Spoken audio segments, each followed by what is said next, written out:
Well, good morning, everyone, or good evening. And we're morning, you're evening. But it still works out quite well for all of us. I was really looking forward to this. And when Olga asked and Vice Rector Romanoska asked if I could do the presentation, and I thought, this is great. It couldn't come at a better time, particularly what's happening globally. Information, misinformation, and disinformation are all the three legs of the tools that hold up communications in marketing, which is the arm of moving business or anything forward. And I sent out first the announcement of the program and how we were going to talk about the importance in communications in business of getting a message out. The message can be about anything, any product, any institution, any organization. As I said before, you could be selling anything from soap to politics, to national policy. And then you can also be providing the communications about what is important to people globally. So you have individuals that you're being targeted, but then again, you have larger issues like countries, states, localities. And in this case, I couldn't think of a better topic to use as a vehicle for explaining communications and the delivery of information, disinformation, and misinformation rather, and disinformation than the crisis that we're all experiencing, and that is the global pandemic, COVID-19. It touches everyone's lives. We can't ignore it.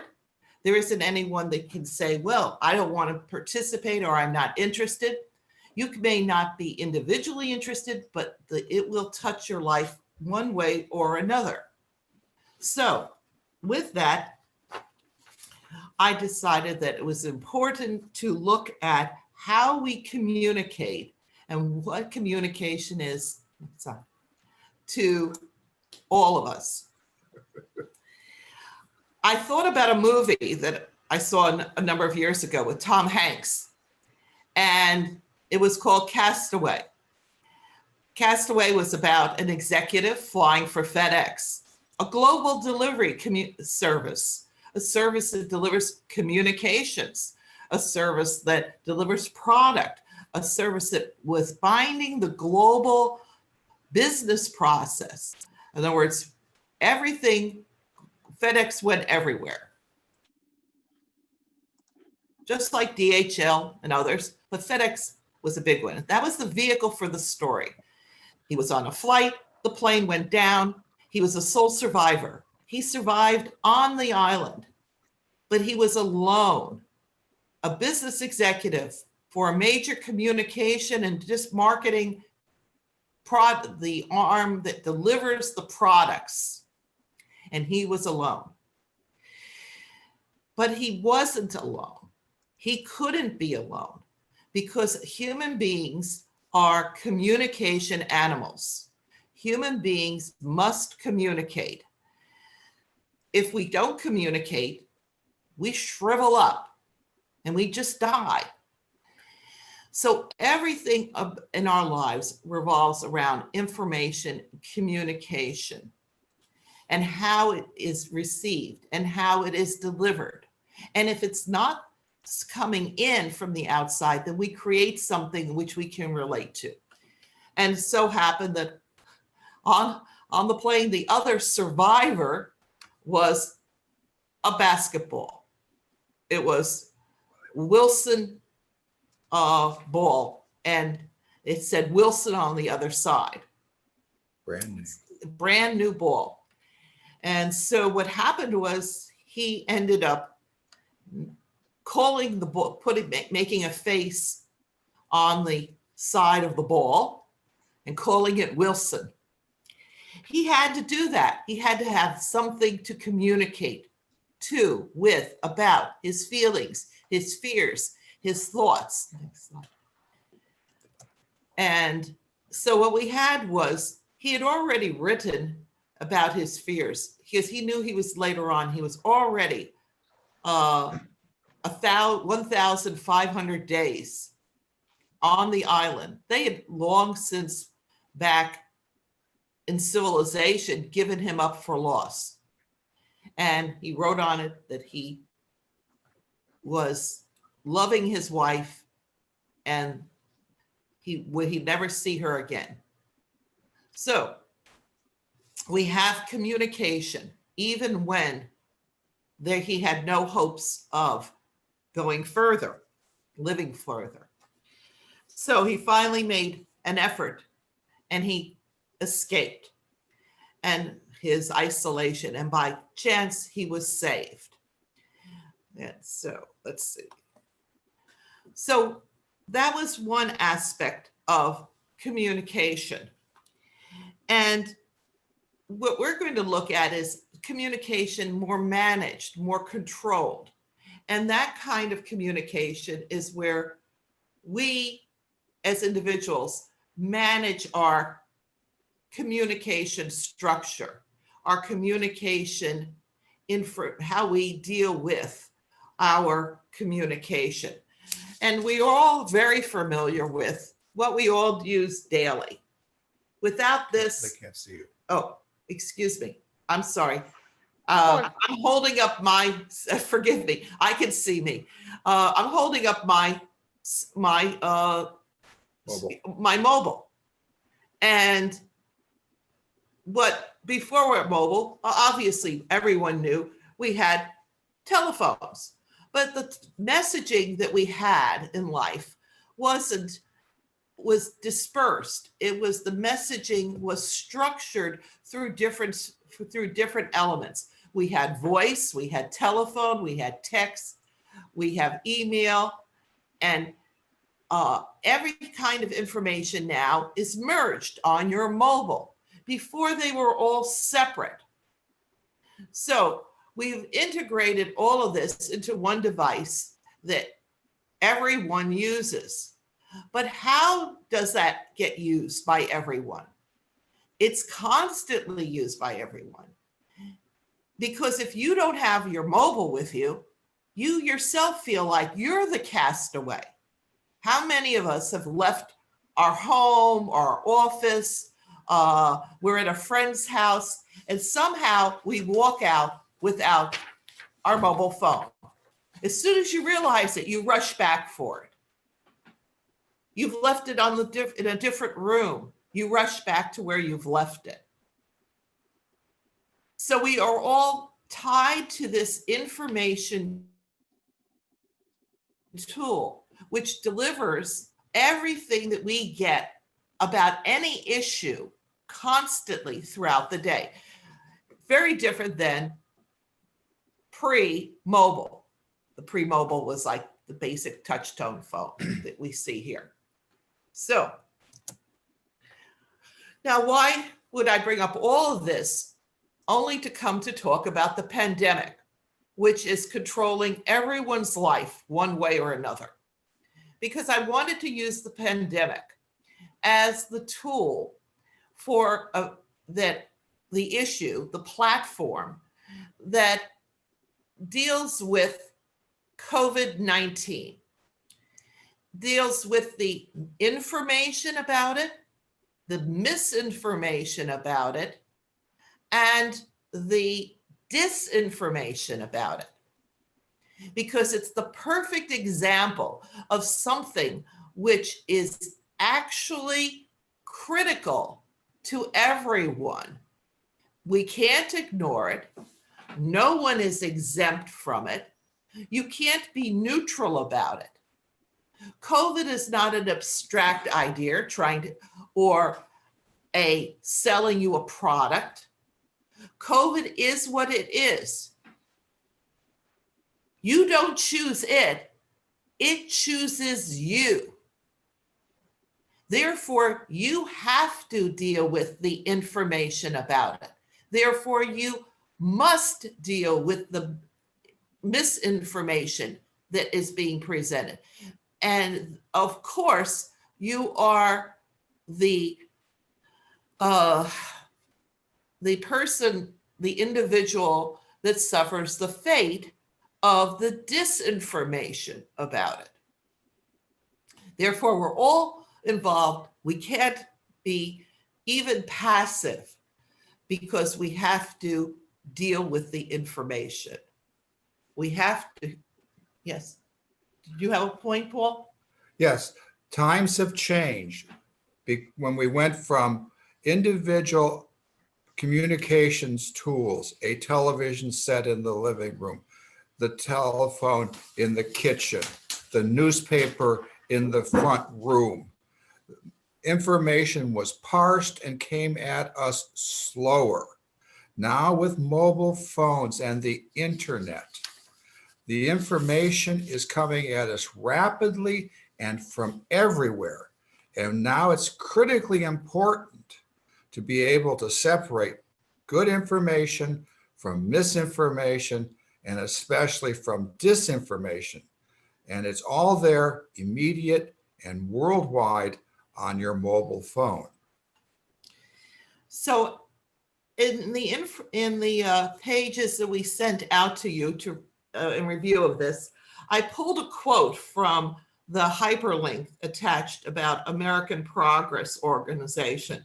And the hyperlink, and I went immediately to the issues of misinformation and disinformation. And that is, I'm going to read the quote. Disinformation and misinformation differ on intent. Disinformation is considered to be the intentional creation or sharing of false or misleading information, whereas spreading misinformation is considered to be unintentional sharing. Now, sometimes we use them together, but they really are separate. We start out with information about anything. Information about anything has the least amount of filters. I'm a filter, you are a filter. Everyone that touches information is a filter. So what we want to point out here is that you start with information, basic facts, hard facts, irrefutable facts. And that is something that we can count on. Then you get misinformation. Misinformation falls into people's interpretation of the facts based on their emotional, cultural, psychological, environmental feelings base. In other words, they're filtering the facts and they are usually engaged with others in that filtration process. And by filtering it, then we understand that we no longer are dealing with a pure information, pure fact, but we are now engaged in a communications process where we're getting subtle distortions, not necessarily intentional distortions, but the distortions nevertheless are not necessarily accurate, and they lead to what we end up with could be disinformation. And that's where others who want to take that the misinformation and the information, and they want to change it. They want it to become their own message and control it. So with regard to this, we start to see this changing. We start to see information exists in a time frame, It is what it is. It's facts. Then it has dual meanings. Information has value for a limited time period because the more facts come in. Information is interpreted within a person's time and preconception. Everything that you are, you bring to the facts, and that starts to shape how much of the information changes and could change into misinformation. You have cultures that shapes your message. People choose how you process, you get information, then you're prime for also disinformation. Perception at the end is always stronger than the reality and truth. As a temporary aside, I'm using COVID today, but in the United States right now, the American people are actually suffering from a conflict of information, facts regarding our presidential election. The fact is, Vice President Joe Biden won the US election. The facts are irrefutable. The numbers are what the numbers are. There's been validation of the numbers. There is no distortion. There is no fraud. Yet, when you repeat something over and over and over again, the opposition has said, Mr. Trump has said, no, there's fraud. No, there's fraud. There is no fraud. It's been proven. However, he ignores the proof. He ignores the information. And he has shifted from misinformation because initially you could say, well, no, we're going to check. And he's moved now into disinformation. And he repeats and he repeats and repeats. And earlier, a couple of years ago, in a lecture at UACU, I talked about a form of information and I spoke about the big lie. The big lie is when you tell something, it's a misinformation, and you tell it over and over and over again. It matters not that initially everyone knows it's a lie. It only is that by repetition, it becomes established, and then people start to believe, well, maybe it is true. It doesn't change the facts. It doesn't change the information, but now you are repeating it. And that, unfortunately, is a situation that we have in our country. But this reverberates around the world.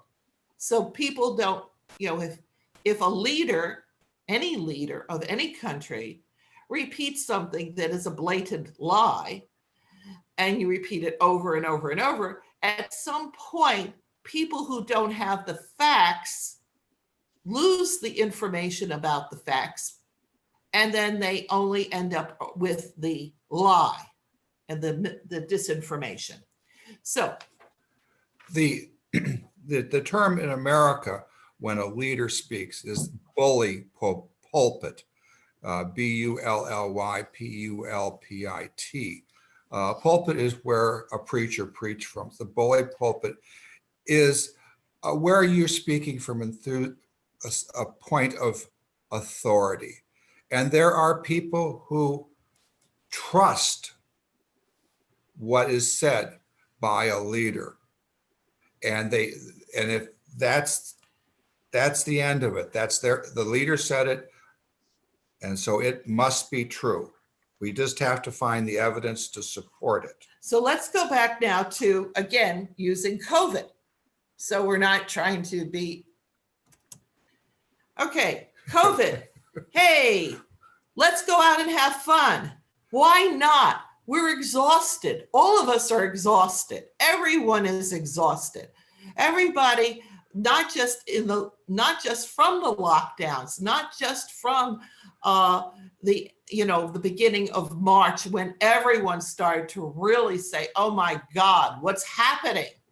But before that, the lead up to it, the anxiety, the lockdowns, Italy, the deaths, the lockdowns, the deaths, the hospitalization. When we are bombarded, there is only so much we can take in. There's only so much we can process. And here we have a good example where in the United States, UK. this is UK, excuse me, okay. In the United States, in August, thousands attended a big motorcycle rally. They were all warned. The United States, as you're, I'm sure, all familiar, is a very large country. And we're divided into 50 states. And the states operate in autonomy very often.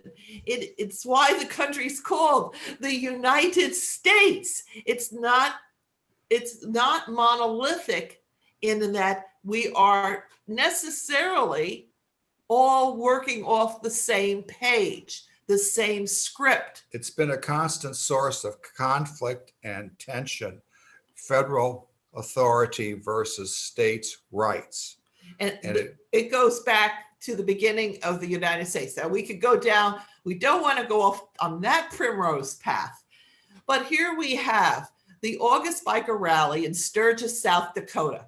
4 days of fun and beer. Boy, oh boy. And there were thousands of pictures I could show you, incredible pictures. And I encourage you to Google and look for these kinds of things. So what do we have?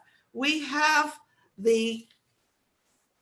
we've gone through this issue where we've already talked about the assault on objective reality.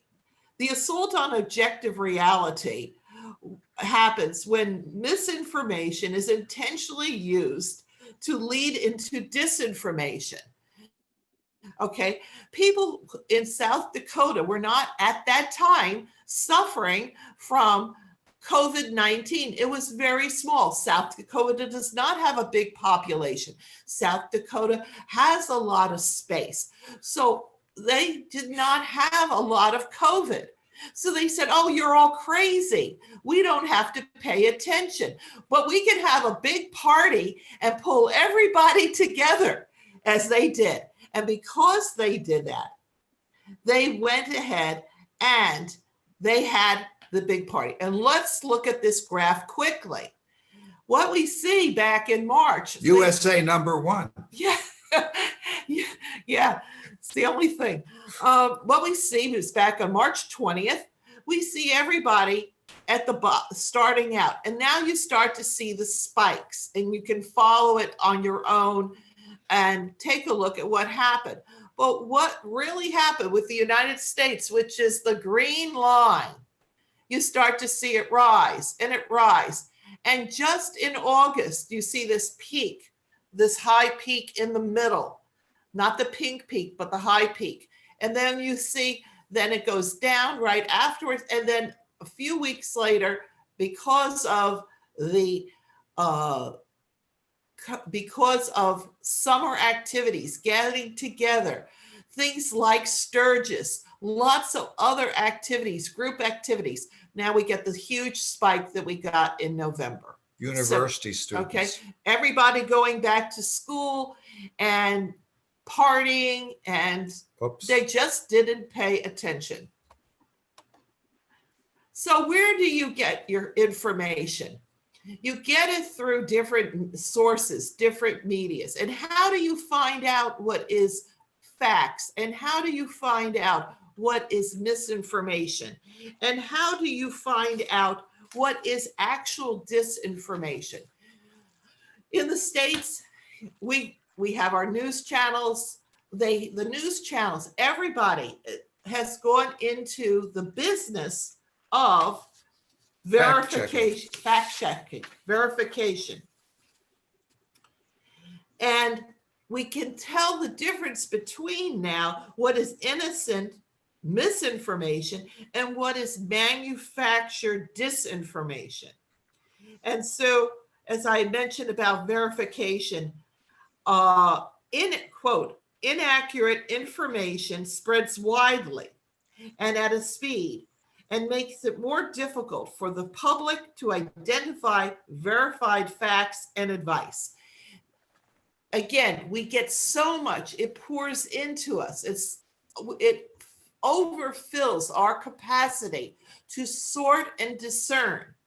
And the thing is, then you have to work at sorting and discerning. You must, if you want to know what is going on, you must go ahead and do your own research. And you have to look at where are you getting your research from? Are you getting it from sites which do verify information?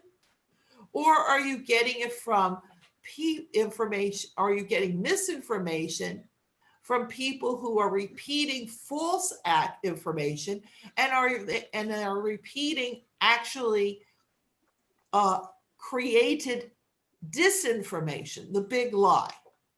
So is your information sources, are they being polluted? So with that, let's see.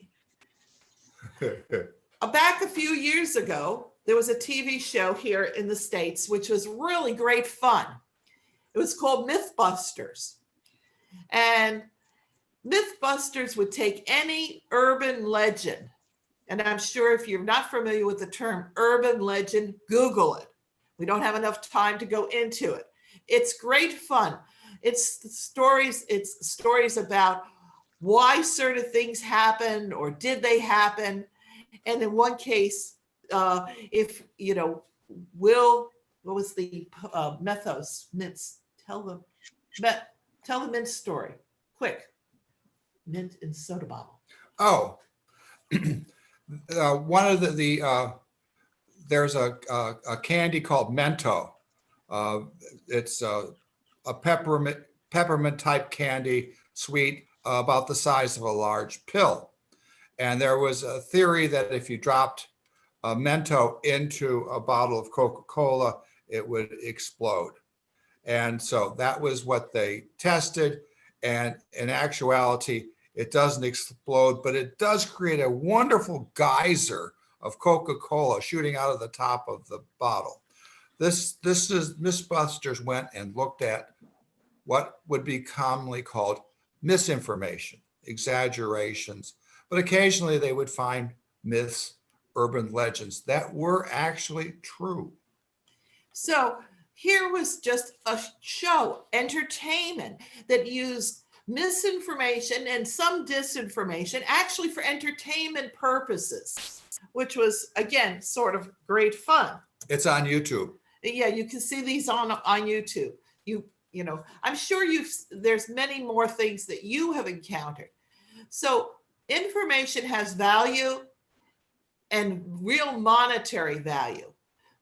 When you're in business, you are in the business of communicating about your product, your information. When we're dealing with COVID, we want to know what is going on. So we turn to all different sources for the information. The information is facts, but then the information rapidly devolves or even corrupts into some misinformation. And then once that happens, people are susceptible to the disinformation. Vaccines don't work. Ukraine is trying to take the vaccines and distort them. This is information that when a year ago this time, when I was in Kiev, working with the university and the CDC, we were trying to address the measles epidemic. The disinformation, the misinformation entered into disinformation so that Ukraine was suffering from a measles epidemic because of disinformation about vaccinations. We are at the threshold of the same thing happening now with COVID and the information about the products that are going to be coming out, the vaccines. So information is vital. Factual information is vital. We have to make sure that we don't let it get polluted. into misinformation, and we definitely must work to counter the disinformation that is constantly being spun by the marketplaces. In the United States, again, product and information are tied. Pfizer signed a $2 billion COVID contract with the US government to produce and distribute 100 million. 100 million doses of FDA's, our Food and Drug Administration, approved or authorized vaccine. $20 a dose. Okay. So because of that, everyone now believes that tomorrow they're going to get tomorrow they're going to get the vaccine. At this moment, there is so much anxiety that has been produced since January, February to now, a whole year, that everyone is exhausted. They're like people who are trying to grab at anything to say, we're finally going to be saved. The announcement of this contract was mistaken by the audience, thinking of immediate availability. What was missed in the news was the fact that Pfizer said their initial tests were over 90% effective on the vaccine. People lost track of the fact that Pfizer is at the initial testing stage, and it's still months away from actually producing and distributing this approved vaccine. This is... So now what we're having is sort of a tug of war in our media, in our televised media, in our social media, where there are even some, and even the factual information is getting twisted, where they're saying, well, yes, indeed, some of the vaccine is going to be available, but that's the vaccine that's actually being tested on people in the most vulnerable or exposed portions, the people who are working in medicine, in hospitals, and the first responders, because they're going to test it on themselves as a population test. It is not available to the populace. And that is where people are getting confused. So we have, again, anxiety levels driving the information, and misinformation and information being misinterpreted. And then we have people who are intentionally taking that and twisting it into disinformation to leverage social discord, trying to divide society. Some of that is coming from within our society. Some of it is coming from, as we call them, bad actors outside of our society trying to create more. Now, every society is susceptible to the same thing. I'm referring to the US, but Ukraine, any country is not any different than we are, just at a different scale and a slightly different cultural voice. So what we have is, yes, vaccines that are coming out. Yes, vaccines that are still being tested. Yes, vaccines that will be used, but it's still in testing. It's not in for distribution. The FDA approval is merely approval for a testing. So when we see on social media that the vaccines are here and that people are going to have them by December or January, that does not mean the population is going to have it. We don't even know if it really does work on the population because it hasn't been used yet in a broader sense. So with that, how does this affect us? Well, we've all been, I know I have, and I know Paul has. Anytime you Google anything, anytime you buy anything, you're tracked on media. Cookies are on any site that you look at.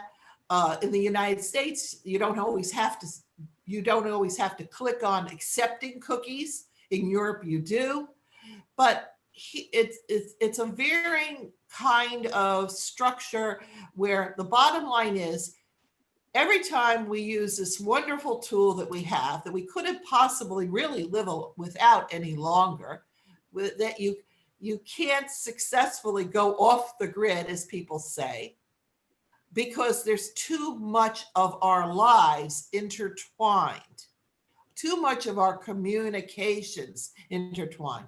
We are not the castaway out on an island with Wilson, the basketball, so the soccer ball. So here we have two examples. 10 years ago, I was looking at staying in Trier, Germany, on the German-Italian border. And I was really interested in looking at places, and I was looking at houses. This was an ad that I recently got back in May. I get ads every month from this company. I never rented in Trier. I merely looked once, just once, looked at apartments in Trier. And I am still, to this day, getting apartments in Trier. I have no interest in living in Trier. I will never probably live in Trier, but I am still getting ads for Trier. Paul? I frequently use Google to look for products, decking for the porch, lighting for a hallway, compression socks for my legs. And now I am deluged with advertisements for compression socks. Anytime there's one of these little sidebars, I will see dozens and dozens of small advertisements for compression socks. So doesn't matter that I bought them. Right. So here we are. It doesn't matter whether we're all in the same boat on COVID. We are all deluged with the information. It is immediate. We have to pay attention, and we are being controlled by the information, by the misinformation, and by the disinformation. And it's at our expense, our life peril, really. And yet on something that's not, we're still being controlled on anything. 10 years ago, I looked at for rentals, and Paul was buying a pair of socks, and we're still getting deluged. So it's information, but it's overload. You're getting lost with too much information. So you have to remember, you have to survive. And healthy skepticism is a survival tool. You have to keep in mind that, as I said in the beginning, everything counts. You don't want to assume anything. You must assume nothing. You have to ask questions. You have to seek out. You have to verify. You have to look at sources. You have to do your what's called due diligence. If you're working for a company and you're selling a product and you're putting out communications about the product, you will be working with people, hopefully, that will do this internally and you will do an analysis of what people would be doing about your product. What is it that everything counts? You will have to look at your product from every angle and then decide, what are people going to see, not see? How are they going to see it? You can't control what they see or not see. You have to then break it apart and make the appropriate understanding that they will hopefully do some due diligence. And again, everything counts. Nothing is insignificant. And why? Because your whole message rests on making sure that you understand that people will look at everything. There will be some people that will take a part of it and may have some information, and that might not suit you, help your product. Or there may be some people out there that actually take the information and choose to economically distort it into disinformation. I will go back to my last point about that. That's it. And so the last point I wanted to bring back was back to Ukraine. So last year, as I was leaving Ukraine, I came to understand that Ukraine had suffered for a number of years about very coordinated disinformation. You had disinformation from outside actors and players, and that information had to do with convincing the Ukrainian public that immunization was bad and vaccinations should not be done. That you could not trust the vaccines. Oddly enough, it wasn't just outside bad actors that were doing that and having great success in convincing the Ukrainian public, but it was also businesses. There was European businesses who were marketing their vaccine for measles. There were US businesses marketing their vaccine for people. And they sowed distrust in the vaccine that was being produced economically in India to try to get a business edge. There was nothing wrong with the vaccines that were coming from India. Those same vaccines were being used in Canada and the United States. The equipment in India came from Switzerland and Germany, just like the other production laboratories. It was merely cited there because it was cost-effective, global product, cost-effective to produce it there than to produce it in Switzerland or Germany. So the Ukrainian public had the perfect product, but we had two invasions of disinformation that the Ukrainian public bought into. One was the outside actors. In this case, most of it was coming from Russia, where they were saying that a lot of disinformation about vaccines. And two, the corporate.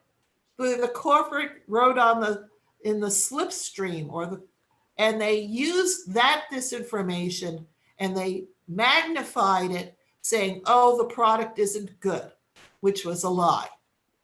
So who suffered? Ukraine. The people of Ukraine suffered. The nation suffered. The people suffered. And that's the same.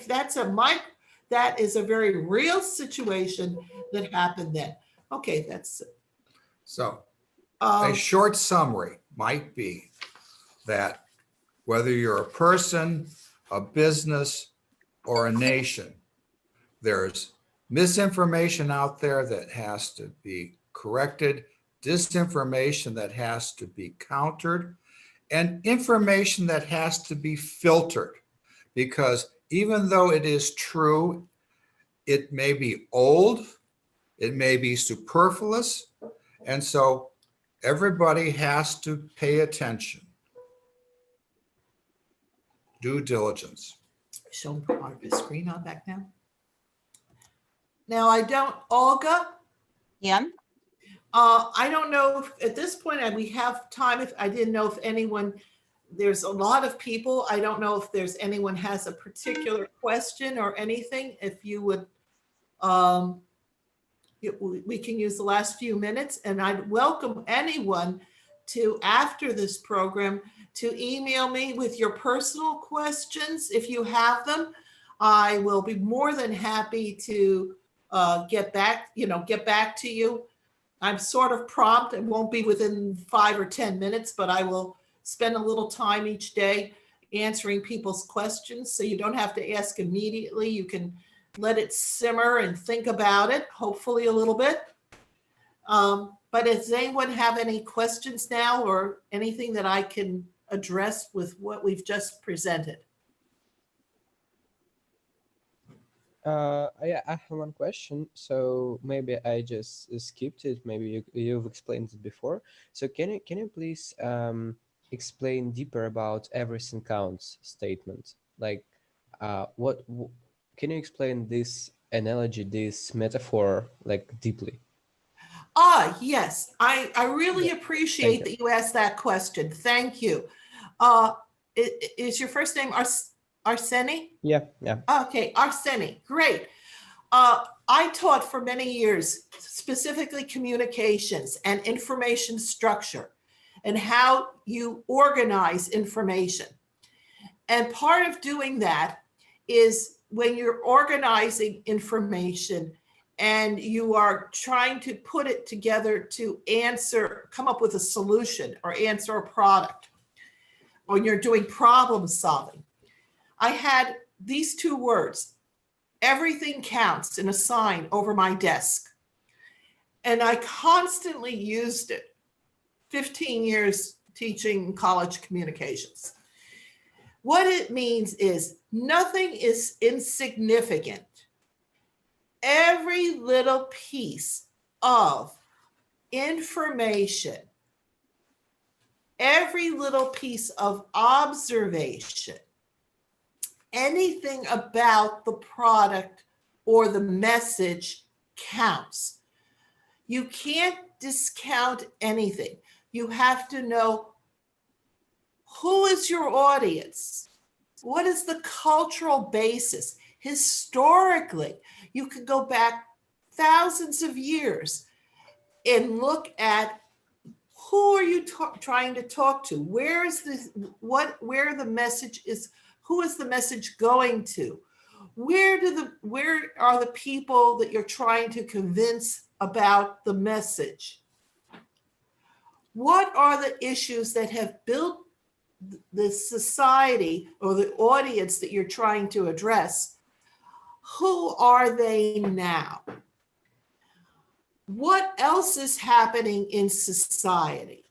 Now, this might seem like overkill for some products. And you have to understand that you're going to go into different levels, but you try to look at everything because you never know what little piece of information will become a driving force and therefore become important to the marketing of your product or your message. You can't just try and say, well, this is the best product in the world, and because you want it to be. It may well be the best product, but you have to sort of look for things that you can address and show why it's the best product.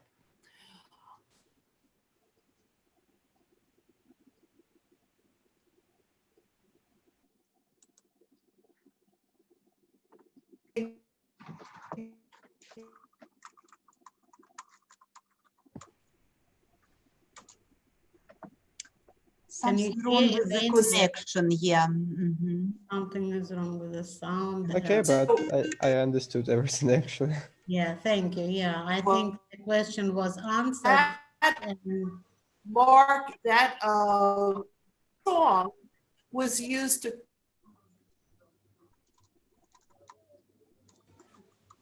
Hello, hello, we can't hear you. Yeah, just now we try to make Reconnect. connection. well, Elaine, your microphone is off. I'm sorry, Elaine, your microphone is off. Yeah. The computer Yeah. Yeah, the communication was Okay, very, yeah, it was very Okay. good during the whole presentation, but now we can't hear you very well. Let's try again. Yeah, but I understood everything actually. Okay, You I don't know completely where I answered the left question. off with Arsini. Okay, Arsini, I obviously was talking and it wasn't going through. But listen, first of all, it's a good question. Everything counts, and everything does count. A piece of information is going to be the most important to you, and a product and messaging. And sometimes even the issue of just the term communication becomes the catalyst for marketing. And that's why I was talking about a Coca-Cola commercial a number of years ago that talked about singing and unifying. It didn't have anything to do with drinking Coca-Cola. They were actually marketing Coca-Cola based on communication and pulling the world together. And that therefore Coca-Cola was the unifying factor. So you never know how you can use something to reinforce the message, a successful message in marketing. I hope that helps. Yeah, thank you. Okay. Question as well. Yes, Joshua. Josiah, but my question is, are there any sources that you would say are pretty much always safe to go to for good information, or do you always have to check the information no matter where you're getting it from nowadays? I wish I could say it was easy. It's not. And it's gotten much, much more difficult. After a while, you will find that if you do a lot of reading and a lot of research, and I do so much that that's what I do almost every day for hours on a whole host of topics, you will find that there's ones that are very even. Yes, they might be slanted slightly left or slightly right, but in general, they are relatively even. It's important also to look at things that are very, very far out, like alt-right, and very far out, like alt-left. Why? Because you want to see what the voices on the far ends are saying, which helps you understand what the middle is. And then you have sites that go forward and present facts that verify. So at that point, you verify your facts, and then you be sure that you're aware of the far left, far right, and then you can see that where the middle is. Remember back in the beginning, I said, we are all susceptible to our cultures, our personal lives, beliefs, everything. So therefore, you can't, we become filters ourselves. So you have to do as much as you can, is the bottom line. Yes, exactly.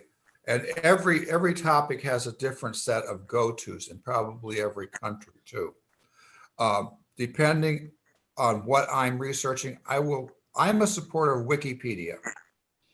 And not only Wikipedia in English, but Wikipedia in German, Wikipedia in Italian, You can look up. it's a good starting point. And you go down to the bottom and then they have references to where you can go. And so it is a self-regulated and they're out there. But I also, if I'm looking for a news article, news information, I will not just go to American sources.